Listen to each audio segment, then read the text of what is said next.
کتنا اجر دے گا؟ بڑھا کے تو ضرور دے گا، لیکن وہ کن حالات میں آپ نے روزہ رکھا ہے، کیفیات کیا تھیں، حالات اور واقعات کیا تھے، کس مشکل میں تھے، کس تنگ دستی میں تھے، اس کے باوجود آپ نے رکھا. تو یہ روزے کا اجر جو ہے وہ ان حالات، کیفیات اور واقعات پر اس کا دار و مدار ہے. لیکن یقیناً نیکی کا اجر اس ایک نیکی سے زیادہ ہے. فرمایا روزے دار کے لیے دو خوشیاں ہیں. ایک خوشی افطار کے وقت، ذرا غور فرمائیے، کیوں کہ افطار آپ دن بھر کا روزہ مکمل کر کے شکر کرتے ہیں کہ رب تیرا یہ حکم میں نے مجھ سے مکمل ہو گیا. بڑی خوشی ہوتی ہے انسان کو. اور دوسری خوشی اپنے رب سے ملاقات پر ہوگی. کیوں بلا کیوں یہ خوشی رب سے ملاقات کے وقت کیوں خوشی ہوگی، اور کتنی ہوگی؟ بتائیے جلدی سے.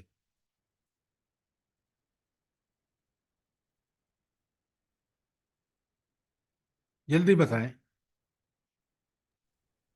سر آپ جی بڑے غور سے زندگی اس کے بڑے غور سے سنیے. آپ یہ سب باتیں سنتے ہیں، لیکن ان کو پوری طرح سمجھ کے سنیں گے نا تو پھر وہ آپ کی زندگی کا بھی حصہ بن جائیں گی. رب سے ملاقات ایسا لمحہ ہے کہ انسان جنت کی نعمتوں کو بھول جائے گا، کہ وہ اتنی عظیم نعمتیں جس میں اس کا سر اللہ کے سامنے جھک چکا تھا، اس کی لذتوں کو بھی بھول جائے گا انسان جب رب العالمین کا دیدار اس کو ہوگا. تو یہ روزے دار کو اللہ تعالیٰ کہتے ہیں کہ دو خوشیاں ہیں، کہ رب سے ملاقات پر جو جس خوشی کا قرآن نے وَلَدَيْنَا مزید سورہ کاف میں اللہ تعالیٰ فرماتے ہیں. ذرا نوٹ فرمائیے کہ یہ روزہ کتنا عظیم اللہ کے ہاں عمل ہے. اور آگے سنیے، اور یقیناً اس منہ کی بو، اس کے منہ کی بو اللہ تعالیٰ کے نزدیک کستوری کی خوشبو سے بھی زیادہ پاکیزہ ہے. ظاہر ہے آدمی بھوکا ہوتا ہے، آپ کو خود دیکھیں، آپ سانس اپنا سونکھ کے دیکھیں. رب العالمین کو اتنا پسند ہے، اتنا پسند ہے کہ اس کی تشبیہ کس چیز سے دی ہے، ذرا نوٹ فرمائیں. کوئی سوال، کوئی چیز کلیئر نہ ہوئی ہو. سر جی یہاں ایک سوال ہے کہ یہ جو ملاقات کا ذکر ہے تو یہ آخرت ہی کی ملاقات کا ذکر ہے یا پھر نماز میں جو ملاقات ہے اللہ کے ساتھ اس کا بھی ذکر ہے؟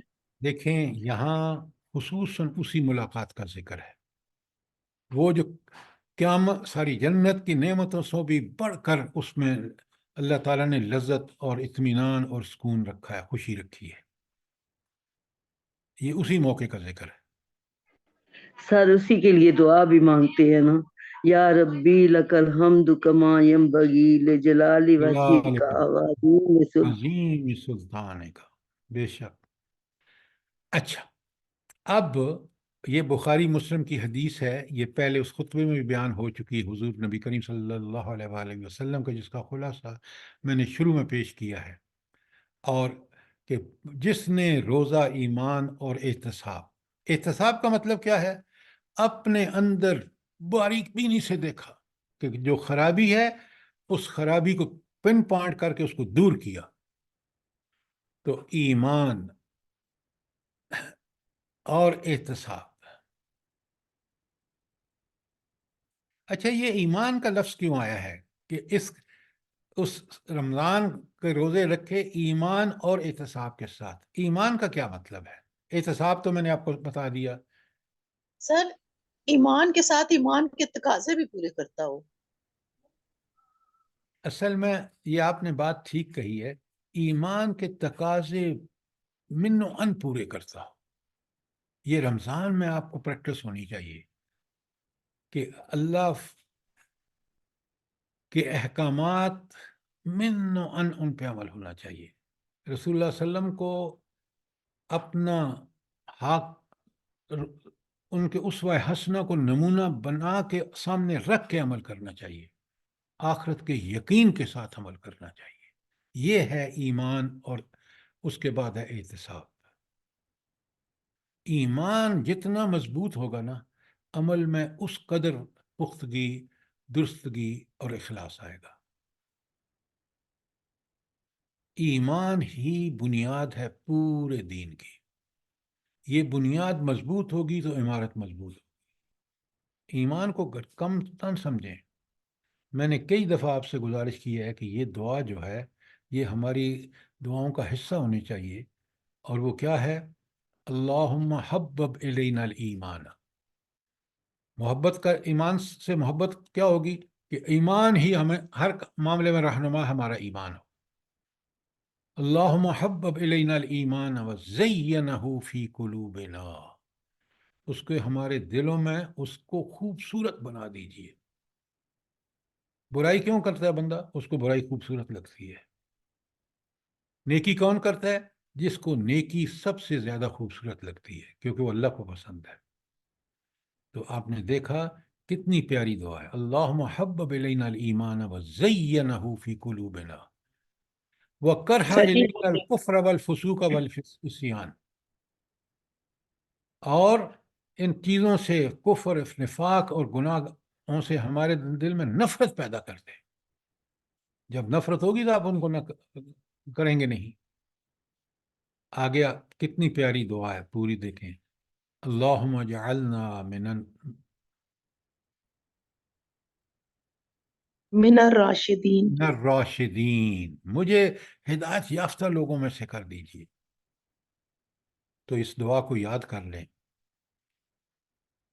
اب یہاں یہ بخاری مسلم کی حدیث جو ہمارے زیر مطالعہ ہے، وہاں بتا دیا گیا کہ ایمان اور احتساب کے ساتھ روزے رکھے تو اس کے گناہ معاف. ایمان اور احتساب کے ساتھ 3 دفعہ آیا ہے. آپ دیکھیں کہ یہاں اللہ تعالیٰ نے اس بات کی گارنٹی دے دی ہے.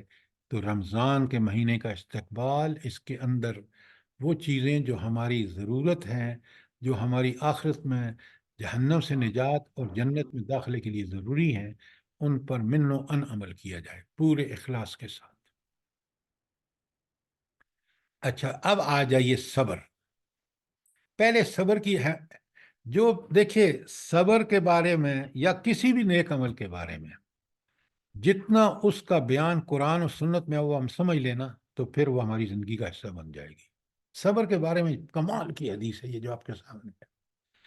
عجبا لامر المومن ان امرہ کلہ لہ خیر ولیس ذالک لأحد الا للمؤمنین. مومن کا معاملہ کس قدر اچھا ہے، یعنی اس کی اچھائی کی کوئی انتہا نہیں ہے، اور اس کے جملہ امور کے لیے خیر و برکت کا باعث ہیں. اور یہ صرف مومن کے لیے ہے. یہ حق جو ہے، یہ استحقاق صرف مومن کو حاصل ہے اور کسی کو نہیں ہے. کن دو امر کون سے ہیں؟ ان اصابتہ سراء شکر. جب اس کو کوئی بھی نیکی ملتی ہے، کوئی بھی بھلائی ملتی ہے، تو خوشی ملتی ہے، تو وہ اللہ کا شکر ادا کرتا ہے. وَكَانَ خَيْرٌ لَهُ. یہ اس کے لیے بہتر ہوتا ہے. اچھا، تو جب خوشی ملتی ہے، شکر کرتا ہے، تو یہ اس کے لیے بہتر ہوتا ہے. قرآن اس کے بارے میں کیا کہتا ہے بلا؟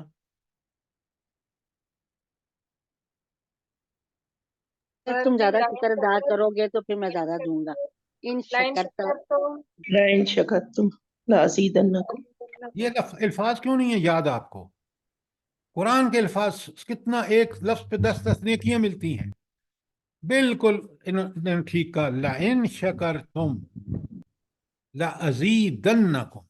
اگر تم شکر کرے گو، لام بھی تاکید کا، شد بھی تاکید کا، میں تمہیں ضرور بے ضرور زیادہ دوں گا. یہ کس کا وعدہ ہے؟ اللہ تعالیٰ کا وعدہ. اللہ تعالیٰ. اچھا، یہ تو ایک شکل ہو گئی کہ جب اس کو خوشیاں، مال، اولاد، نعمتیں ملتی ہیں تو وہ شکر کرتا ہے. وَإِن كَفَرْتُمْ ابھی میں وَإِن نے كَفَرْتُمْ إِنَّ عَذَابِي لَشَدِيدٌ. آپ کو کیا جلدی ہے؟ ایک بات آپ سمجھ رہے ہیں، آگے آپ پہلے اس کو تو سمجھ لیں. میں آ رہا ہوں اس کے اوپر.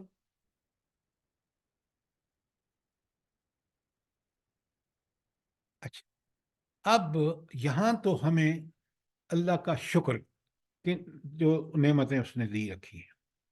اچھا شکر کے بارے میں سمجھ لیں 3 چیزیں. شکر شروع ہوتا ہے دل سے. بلے دل سے کیسے شکر شروع ہوتا ہے؟ جلدی بتائیں. اعتراف ہوتا ہے سر. دل سے ارادے بنتے ہیں اور اسی سے پھر عمل میں آتے ہیں. اگلی بات مت چھوڑیں. دل کا شکر یہ ہے کہ دل اس بات کا بھرپور اعتراف کرے کہ یہ نعمت میرے رب کی طرف سے ہے، اس میں اسی کا احسان ہے، اسی کی رحمتیں ہیں، یہ اسی کا میرے اوپر خاص احسان ہے، اور میں تو اس کا شاید مستحق نہیں تھا، یہ اسی کا کرم ہے. جب یہ آپ کے دل میں نعمت کے بارے میں دل کی سوچ ہوگی، یہ دل کا شکر ہے. کیوں؟ اس سے آگے معاملہ اسی شکر کے بعد، دل کے شکر کے بعد چلے گا. اب پہلا شکر دل کا جو میں نے آپ سے گزارش کر دی ہے. دوسرا شکر زبان کا. جب دل میں اعتراف ہوتا ہے نا تو پھر زبان کیا کہتی ہے؟ الحمدللہ، میرے رب کا شکر ہے کہ جس نے مجھے یہ نعمت دی. اچھا میں ایک مثال سے آپ کو سمجھاتا ہوں. خدا نخواستہ کسی ہمارے عزیز کا انتقال ہو گیا تو دل میں کیا ہوتا ہے؟ انتہائی غم اور افسوس. تو زبان سے کیا نکلتی ہیں؟ کیا نکلتی ہیں زبان سے اس وقت؟ انا للہ و انا انا للہ و الیہ انا الیہ راجعون. میں کہہ رہا ہوں زبان سے آہیں نکلتی ہیں. زبان جب دل شدید غم میں مبتلا ہوتا ہے تو زبان سے آہیں نکلتی ہیں، اور اگر شکر دل میں ہوتا ہے تو زبان سے الحمدللہ نکلتا ہے. بات کو پہلے پوری طرح سمجھیے. یہ تو وہ شخص کہتا ہے جو کلمہ آپ نے کہا انا للہ و انا الیہ راجعون، جو اللہ کا شکر کی انتہا ہوتی ہے. لیکن پہلے اس معاملے کو انسانی نفسیات کے اعتبار سے سمجھیے. اچھا تو پہلا شکر دل کا، مثال سے میں نے آپ کو بتا دیا. دوسرا شکر زبان کا، مثال سے میں نے آپ کو. تیسرا شکر یہ ہے کہ جب یہ دونوں شکر ہوں گے، اعتراف ہوگا کہ نعمت اللہ نے دی، اسی کا میں زبان سے بھی شکر ادا کر رہا ہوں. عمل سے شکر یہ ہے کہ اس نعمت کو، مال ہو، اولاد ہو، کوئی بھی عہدہ ہو، کوئی چیز ہو، اس کو اسی طرح برتے، اسی طرح استعمال کرے جس طرح اللہ کا حکم ہے عمل. پھر شکر مکمل ہوتا ہے. یہ ہے شکر کی حقیقت، اور اس میں اگر کوئی سوال ہو تو ضرور کریں.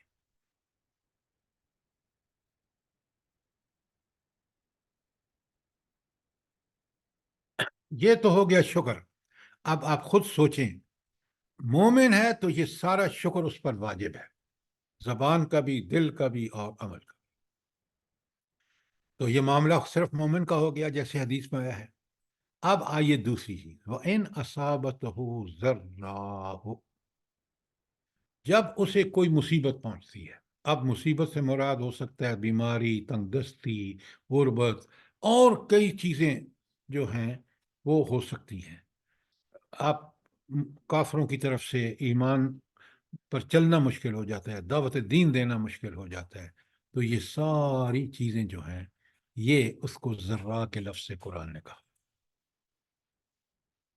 تو جب یہ اس کو پہنچتا ہے تو صبر، پھر وہ کیا کرتا ہے؟ صبر کرتا ہے.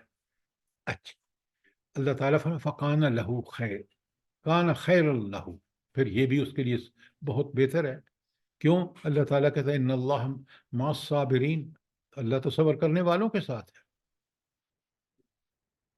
اچھا آپ سے ایک سوال یہ ہے، یہ حدیث سمجھنے کا طریقہ یہ ہوتا ہے کہ ہم دیکھیں کہ اس میں جو حکم دیا گیا ہم پوری طرح سمجھتے ہیں، پھر اس کو دیکھیں کیا ہمارے عمل میں ہے یا نہیں. اب آپ مجھے یہ بتائیے اس صبر کے حصول کے لیے کیا طریقہ ہے؟ قرآن نے کیا بتایا ہے؟ وَاسْتَعِينُوا بِالصَّبْرِ وَالصَّلَاةِ، یا ایھا الذین آمنوا استعینوا بالصبر والصلاۃ. پہلے خود صبر کیا ہے؟ مصیبتوں، تکلیفوں، اور کل میں نے آپ کو 3 صبر کی کیفیات بتائی تھی کہ نیکی کرنے پر صبر چاہیے، اس کو ڈٹنا کہتے ہیں، برائی سے رکنے کے لیے صبر چاہیے، اس کو رکنا حافظ ابن القیم اس کو کہتے ہیں رحمہ اللہ. اور مصیبتوں پر اس قائم رہنا، ڈٹ کے اپنے دماغ کو حاضر رکھ کے آہو بقا نہ کرنا، بلکہ پورے استقلال سے چیزوں کو سوچ سمجھ کے ان حالات میں کرنا. تو یہ صبر جو ہے یہ خود مطلوب ہے، اور نماز صبر کا ایک ذریعہ ہے. اچھا، نماز اور صبر کا یہ کیوں تعلق ہے کہ اللہ تعالیٰ کہتے ہیں کہ تم صبر اور ایمان سے جو ہے مدد مانگو؟ کیوں نماز کیسے صبر کا ذریعہ بنتی ہے؟ ان چیزوں کو ذرا غور سے سمجھا کریں خدا کے لیے، جلدی بتائیں. سر نماز سے اللہ کا قرب ملتا ہے، دل کو تسلی ہوتی ہے. تو پھر وہ صبر کے لیے کیسے بنتی ہے؟ اور گڑ گڑا کر بندہ اللہ تعالیٰ سے اپنی وہ مصیبت اور وہ اپنا دکھ بیان کر دیتا ہے، تو جیسے دل کو تسلی ہو جاتی ہے. آپ ذرا غور سے سنیں. سر انسانی زندگی کا مقصد عبادت ہے، اور عبادت کا مقصد تقوی اختیار کرنا ہے. تقوی پیدا ہوتا ہے سر عبادت سے. سوال میرا آپ سے یہ ہے، بالکل آپ سب باتیں ٹھیک کر رہے ہیں، کہ نماز سے صبر کیسے ملتا ہے؟ اب بڑے غور سے سنیے، اس کو سمجھیے بات کو. جب میں صبر کرتا ہوں تو اصل میں وہ صبر جس کا قرآن کہہ رہے تم صبر کرو، اللہ سے صبر سے مدد مانگو نماز سے کے ذریعے، یہ صبر اصل میں توکل ہے. کس بات کا توکل؟ کہ یہ جو میری مصیبت آئی ہے اس کو کون ٹالے گا؟ میرا رب ٹالے گا. یہ ہے صبر کی دعا مانگنے کا، کہ میرا توکل اتنا زیادہ ہو کہ آئیے مصیبت اللہ کی طرف سے اور اللہ تعالیٰ ہی دور کرے گا. یہ ہے صبر سے مدد. یہ ٹھیک بات ہے؟ جلدی بتائیں. جی سر. جی سر. اچھا، جی سر اب بالکل. اگلی بات بڑے غور سے سنیے اور سمجھیے. نماز ہمارے اندر توکل پیدا کرتی ہے. ایاک نعبد و ایاک نستعین، مدد بھی اسی سے مانگتے ہیں کہ توکل ہمارے اندر اللہ توکل پیدا کر کے جو سختی مصیبت پریشانی آئی ہے یہ آپ کے حکم کی وجہ سے آئی ہے، اس کا کوئی مقصد ہے، اور اے اللہ آپ ہی دور کر سکتے ہیں. تو توکل جو ہے وہ توکل نماز ہمیں سکھاتی ہے. اس طرح وہ صبر کے حوالے سے معاون اور ممد و معاون ہوتی ہے. بات سمجھ آئی ہے کہ نہیں؟ جی سر. تو انسانی نفسیات کے پیش نظر قرآن کے حقائق کو جب انسان سمجھتا ہے تو اپنے اندر پیدا کرنا بھی آسان ہوتا ہے. کیوں؟ کہ ہمیں اس کی اصول کے لیے کیا کرنا چاہیے اس کی پوری طرح سمجھ آ جائے کہ ہم اپنی نفسیات میں کیا تبدیلی لائیں. اگر نماز میری وہ نماز نہیں ہے کہ جس میں مجھے اللہ کا قرب، اللہ سے تعلق، اللہ کا توکل پیدا نہیں ہو رہا، تو مجھے اپنی نماز کی اصلاح کرنی چاہیے.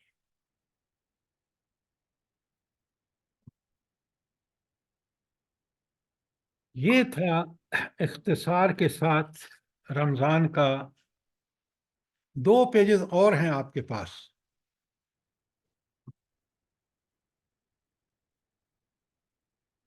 عجائب، یہ وہ سلائیڈیں نہیں آ رہی اس کی جو 2 آخری پیجز بنائے تھے آپ نے.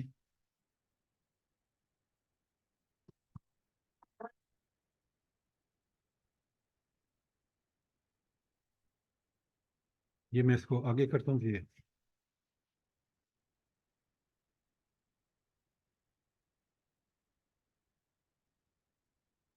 ہاں ٹھیک ہے، جزاک اللہ.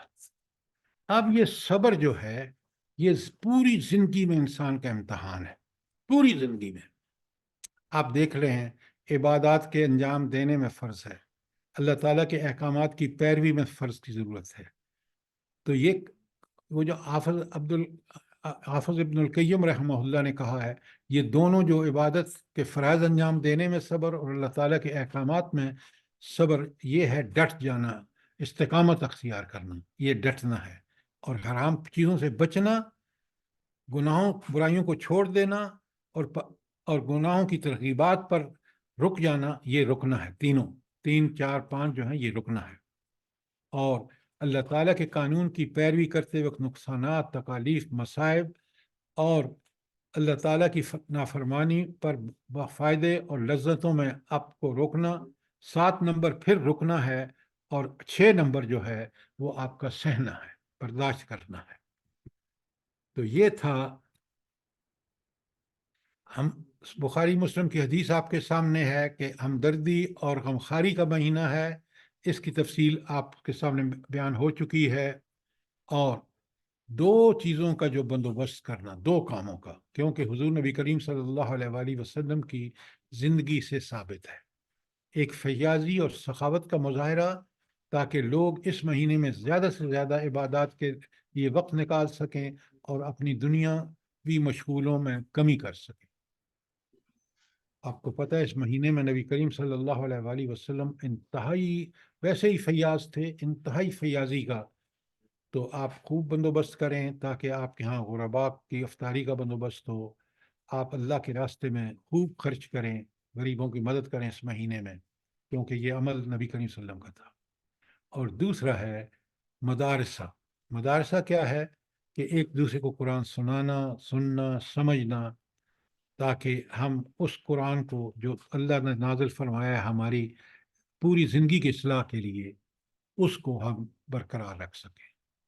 ترمذی کی حدیث آپ کے سامنے آ چکی ہے کہ جس نے روزے دار کا روزہ افطار کرایا اسے بھی اتنا ہی اجر ملے گا جتنا اجر روزے دار کے لیے ہوگا، اور روزے دار کے اجر میں کوئی کمی نہ ہوگی۔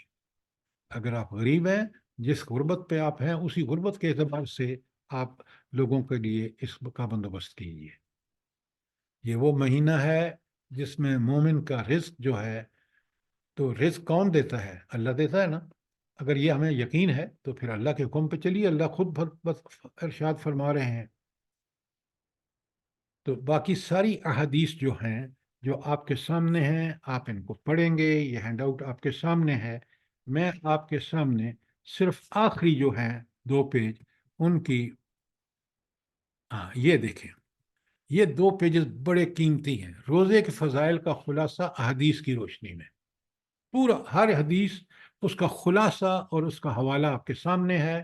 1 پیج اس پر ہے، اور دوسرا ہے خود قرآن کے مجید کے جو فضائل ہیں، حدیث اس کا خلاصہ اور اس حدیث کس کتاب سے ہے وہ بھی آپ کے سامنے ہے۔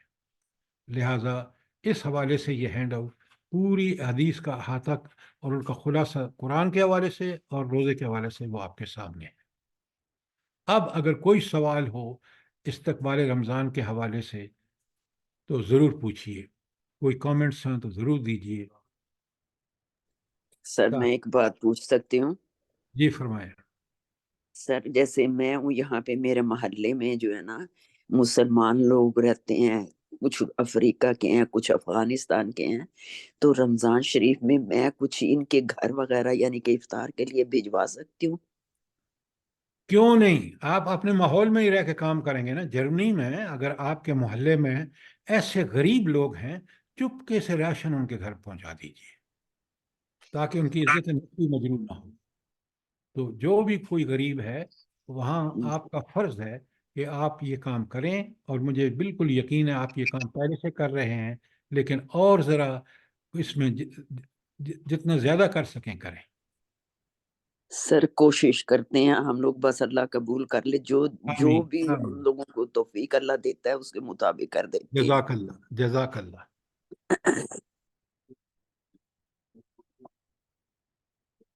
اور کوئی سوال؟